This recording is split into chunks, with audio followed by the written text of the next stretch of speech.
Well, welcome into another exciting episode of The Scene. I'm your host, Bubba Starts, and with me today is the Vice President of A.H. Meyer & Sons. They are Complete Hemp Processing. Ken Meyer. How you doing, Ken? Good, Bubba. Thanks for having me on the podcast. Well, it's my pleasure, Ken. I've been a big fan for a long time, and I love what you do. But for people who don't know, can you give us a little backstory on, your guys' company and what got you into the hemp world eventually? Yes, I can do that. Myself, my brother JB, my sister Melissa, have worked with our father, and before that with our grandfather, and we are fourth generation. The older two of us can remember our great-grandfather in the beekeeping business is where we started out working together, and we're still very involved in that industry. So we have about 99 years of history as a business. Almost a century of history in just the beekeeping business, and then just recently branching into, obviously, as industrial hemp has gained, has finally gained some ground in the world as we know it. What kind of prompted, I guess an easy transition really from the bees and already being in nature, right? And being in that world and very tuned into that, and then kind of discovering how did your love affair, I guess, with the hemp plant start? Right. Well, as you mentioned, already being in the agriculture space was a big help. When you run large numbers of beehives, you're working with a lot of farmers. You're locating your bees, obviously, on their properties. So you know how to build those relationships. The thing that got us into hemp was the processing that we do for beekeepers. Some of the equipment that we use to process beeswax was suitable for also doing some of the hemp processing as it first got started in our state. And so that's where we started. And then as things came along, we got more and more interested in processing the hemp stock, and that's our focus now. That's amazing. So you were already in the business before you ever had thought about it. That's right. We already have processing equipment, processing experience, and so this just seemed to be a natural fit for us. Yeah. So can you, for people who don't know, which is most people, I would assume, that really don't know the ins and outs of industrial hemp farming, can you kind of give us, and you don't have to be quick about it at all, but kind of give us, what it goes through? Obviously, we know you put a seed in the ground, you grow the plants. If you're familiar with the cannabis variety of plants, we're talking 12 to 14 foot trees, right? Planted very close together in big, beautiful fields all across the state of South Dakota every summer now. And now, once you cut that down, what are farmers doing with this, and what place does Complete Hemp Processing then play after the farmers have harvested? Right. So just to back up just a tiny bit, the first important step for the farmer in their relationship with us is we provide the market for their bales. We don't recommend that anybody grow hemp without already having a contracted place for where it goes, because it is a starting up industry. It's a new crop again. And so you want to have a place where you're going to sell your bales. And so we give farmers contracts so that they know how much they're going to get paid for their hemp and where it's going. And then once it comes time for them to bring it, they're just baling it up in large round bales and bringing it to us just like you would see alfalfa bales being transported. Awesome. So let's stop right there too. So right now, what would you say is the biggest constraint on South Dakota hemp farming? The biggest is having enough processing infrastructure in place. So more guys like you. Yep, because the processors create that market, then the processors have the responsibility and the business models to have the offtake for the raw products. but that's what creates the market for the farmers. And Ken, And what does the prospective markets look like for just a little business view? right. So right now, the people we have contacts for to sell what comes out of the hemp stock include people that do plastics, people that do textiles, people that do packaging, people that want these fibers to go into special composites and for different parts in automobiles. And for people who don't know, Ken, can you just describe kind of, I mean, I'm very aware and in tune with the hemp world and the many uses, but it's really its use in as a plastic, right? Or as an ulterior to petroleum-based plastic products, correct? So we're talking the packaging, paper products, obviously, a lot of these things. So we have a renewable energy source that are not based in petroleum. That's kind of the major driver of this, right?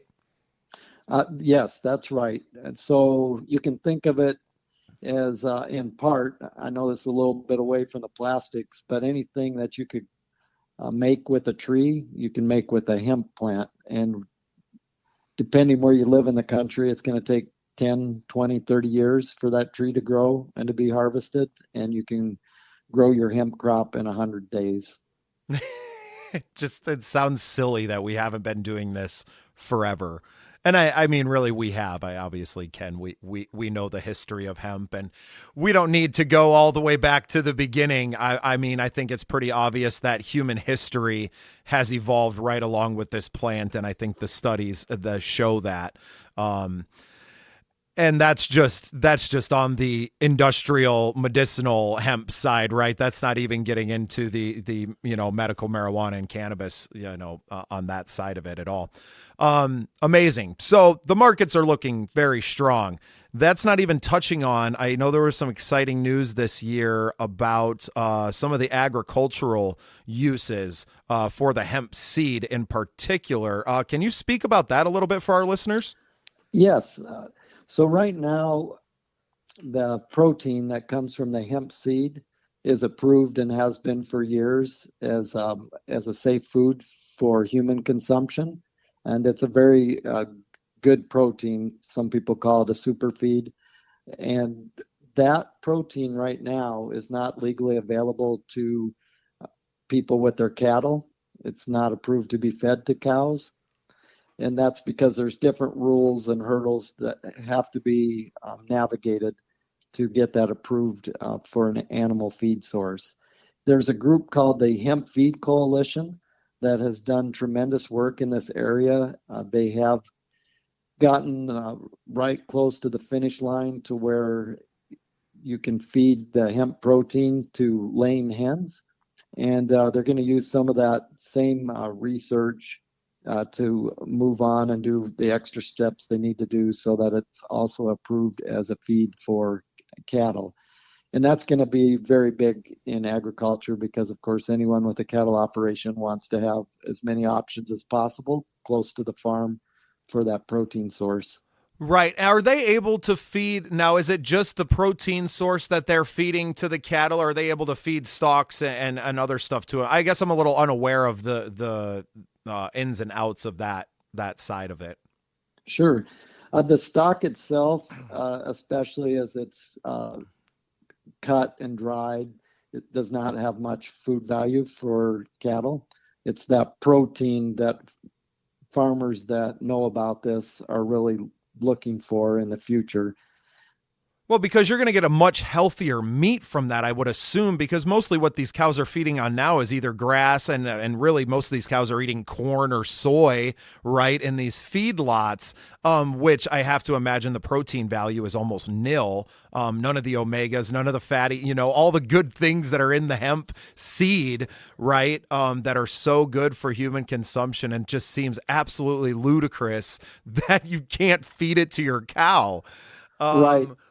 So we hope that now, and you said with it being approved for the laying hens, that's the first domino, and then the rest of them successively should be coming to that. So that would mean that then the hemp market is getting ready to really explode on the national stage, I would imagine, once that domino does fall. Is that a fair assessment, Ken? Yeah, that's definitely fair. Um, right now, the human consumption market is fairly large. Up in Canada, they have 60,000 acres of hemp. Canada dominates the hemp protein for human consumption market. And so we'll be able to also get into that. But what happens when you can feed the protein to cows is it de-risk um, the situation for the farmer, because sometimes you're not going to make grade for human consumption, but it will be healthy for a cow. And so then there will always be a market for the hemp So grain. even just for the farmers that are already farming, they're losing some of that product inevitably to a different grade status, right? And they've just been throwing this away. Uh, Correct. Until now, we can feed it to hens, and then as time goes on here, we'll see it fed to cattle. That's huge news, Ken. I mean, is that as exciting for someone now? Are you processing? I know that you're mainly processing the fiber side. Is that correct? That's right. We're a hemp stock processing facility, not an oil seed crushing plant. Right. And you know what? I know Derek Doman, his business is in more of that fashion, right? Derek's a mutual friend with Horizon Hemp Seeds for our listeners. Right. Horizon Hemp Seeds does not have a processing facility in South Dakota, but they are looking at models where they would buy the grain and buy it in state and then get it processed. Right, right. Well, and just, travel is really what it comes down to. You can grow as much, hemp as you like, but like you said, without the processing capabilities, it really having nowhere to go, a farmer's not going to grow something that they can't sell. Which, I mean, that's just good business, right? But it's interesting as these places keep cropping up, and it's really necessary. And I guess what I've always equated it to is it's no different really from a grain elevator, really, from what a co-op or something of that kind of provides with the storage is kind of what you're doing. You're saying, hey, man, we got the machine to work through all of this stuff. We'll take it and store it, or take it as it comes and process it and having a great, and I'm sure the guarantees for the farmers are assurances are always great in the farming community, I would assume. Kind of along with what you're saying, we see as a model that almost every town that has a grain elevator in eastern South Dakota is probably going to be a good candidate for one of these hemp stock processing facilities. And then a few of those communities will also be good candidates for also processing the hemp grain. Right, right. So I just think of the business that the hemp industry is going to bring to small town America over the next quarter century, Ken. I just can't help but be invigorated to be and for me, I'm just adjacent. The reason that we're having you on today is really to talk about some things that we're working on later in the year that we're excited to tell everybody about, and we'll get to. But the really something that we've seen coming for a long time is finally at the precipice. And for you, it must be so exciting after all the years and years of hard work to kind of feel the wave building and to kind of be just riding it now and to be in it. Is that kind of the feeling it is for you guys? Definitely. And we felt a lot of that excitement just having recently attended as a South Dakota hemp industry, the national hemp event that's held each year in Colorado. And what we saw that was really different was that in the past, you went to that show and it was focused on the cannabinoid hemp. And now this show was largely focused on industrial hemp for grain and fiber. There were equipment dealers there from the US and from Europe. And there were other people there from Canada, really all over the world, because hemp was never prohibited in most of the world for industrial uses. So now that the U.S. market is coming along, they're watching this market as well. It's just got to be wild. Can you Yeah, the agriculture community has bought in now, right? And you have the full sale, and it's kind of what I've said to people that I've talked about it, because I've had these conversations for the last several years, especially since I moved from the Black Hills and into a farming community of Tyndall, and saw a little bit of it. And I know we know some of the same people down here, and I was like, hey, you might want to pay attention to this. Like, this is coming. I've had my kind of, eyes on the whole scene for a long time. So I know who the players are, and you should really be talking to these people now, because I kind of saw this coming, back in 2020 and 2021, when I first moved to the area. And see how well the stuff grows. I've been to a couple fields out here, and I don't know that I've ever been happier to be a South Dakotan living in farm country than I was those days. Along those lines, South Dakota really is a great place to grow hemp as another row crop in rotation with corn and soybeans. Uh, Recently, I posted on social media, and you probably saw that the USDA numbers came out for the 2023 grow season. And for production of hemp fiber as a crop, South Dakota was the number one state in three categories. Number one, acres harvested. Number two, yields per acre. And three, total production. And what I think is really exciting is even with having that scaled up, bigger production than any other state, our yields per acre were still more than any state. So it shows this is a really good place to get good yields and get good profits on the farm. South Dakota is where you grow hemp. And I think I can't wait to tell the world. Ken, it's so important, the conversation that we're having today, and just trying to amplify your voice. You are my hemp guru. Any questions that I have, you're my go-to, and for good reason. You're very knowledgeable about it. You care about not only the plant, but you care about your relationships with the farmers as well. It's all kind of relationships with you guys. I assume running a family business has kind of built that into the model. Right. And then just having a business that is now four generations, you try not to be the weak link, right? Yeah. Keep it going. Yeah. It's so amazing, your guys' story. And we're going to have you on again just to kind of talk about that. But I mean, really, the reason that we're kind of on today is to stir up a little excitement about an event that we're going to be putting on together. And we're going to have you on in Mitchell. May 25th, we're throwing a big party at Dr. Lucky's, letting everybody know the corner is 2nd and Main in Mitchell.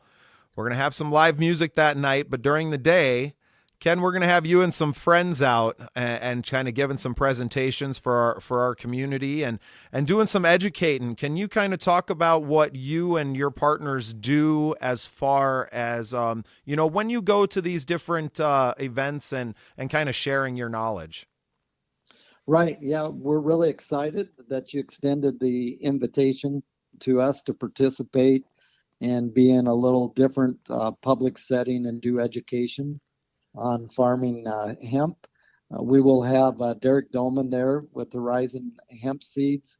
And Derek is kind of like a quiet giant in the hemp industry. He and his father, Dave Dolman, are really led out in the whole region in bringing certified seed varieties, first from Canada and now from other places, and making them available to South Dakota farmers. And then John Peterson will be there from Wakanda, South Dakota, Dakota Hemp. He is a 5th generation farmer, and he was excited to get into hemp farming about 3 years ago. And every year he's growing more hemp. The first year was 37 acres, then he was 100 acres, and now we're getting to this current grow season. He'll be at 500 acres. That's and amazing. John is working on putting up a second decortication facility, and has been purchasing hemp fiber bales from farmers for 2 years, and is going into his 3rd year. And then I will be there wearing 2 hats. One as president of the South Dakota Industrial Hemp Association, and then also my involvement in our family business with our hemp stock processing facility. Fantastic. Can you talk about the Industrial Hemp Association a little bit since we got you on the topic? You bet. The South Dakota Industrial Hemp Association formed for the primary reason in the beginning of uniting our voices and representing the interest of hemp farmers, processors, retailers, and other connected parties in our state capital and Pierre, because hemp is for now still a regulated industry. Farmers and processors have to be licensed. And so we wanted to make sure that South Dakota agreed with not putting any more regulations on our farmers than what are required under the federal legislation.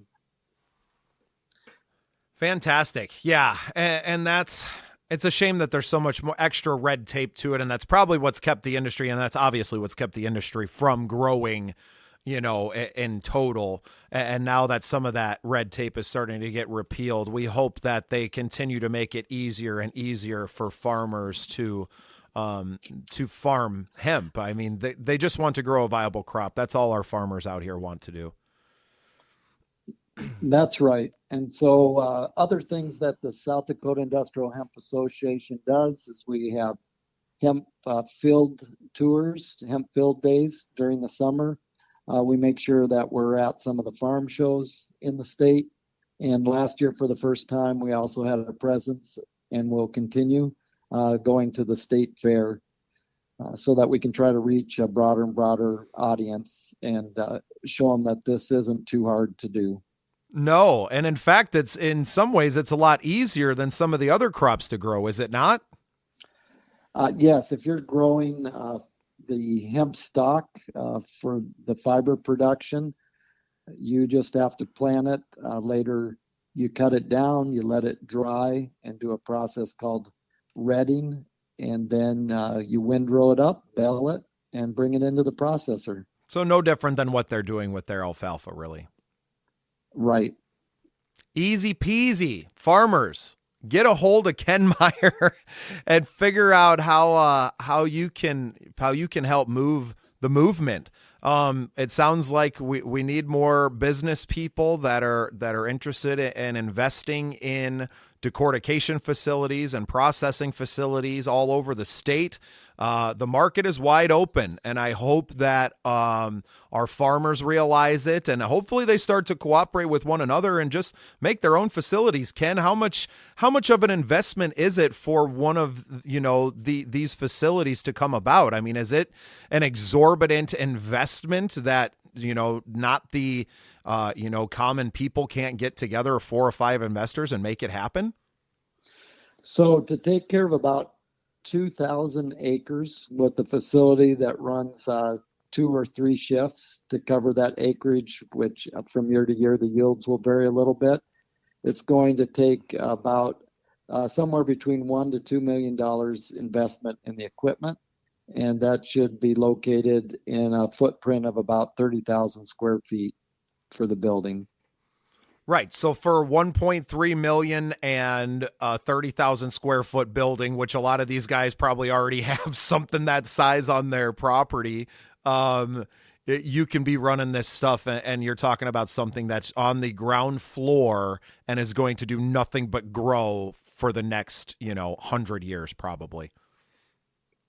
That's right. That's the way I see it. I'm glad you agree. Well, yeah, this is going to get your family hopefully to an 8th generation of family businesses. And I don't see it going anywhere, Ken. I don't see how a plant that can literally change the world isn't going to do just that. The floodgates have been opened.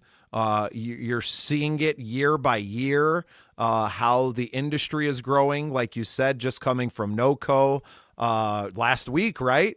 Yeah, that's right. Yeah. So that the agriculture industry is bought in now. We're really happy to provide a space for you guys to kind of bring that more into the mainstream of South Dakota consciousness as well. These people need to know, hey, this is just as important as corn and soybeans and hogs and cattle.